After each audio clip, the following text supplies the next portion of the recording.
I'm Rowen Zetterrman. I'm currently the Dean of the Creighton School of Medicine, but until January of this year, I was the Chief of Staff for the local VA healthcare system called the Nebraska Western Iowa Healthcare System.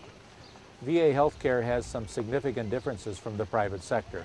First of all, the physicians and nurse practitioners and physician assistants are all salaried, so that they don't have to rely on seeing a patient and charging that patient to deliver the care. That allows us to do a number of things in looking after the care of the patient. We also have an electronic record in the VA, and that electronic record can be shared anywhere. So for example, if I saw somebody in my clinic that might have been in Sioux Falls, South Dakota last week or last year, I can look up that electronic record while the patient's in my office and find out what's going on.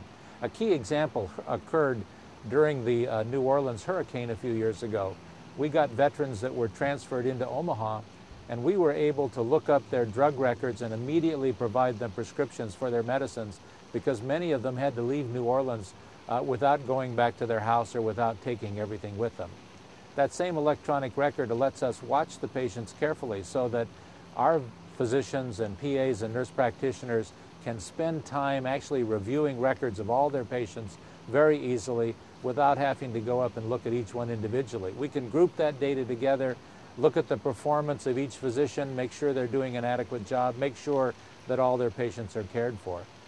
In addition, the same VA healthcare system can make sure that medications are properly filled, that each veteran is taking them because they can keep track of how many times they're filling them, and a variety of other things that can be done.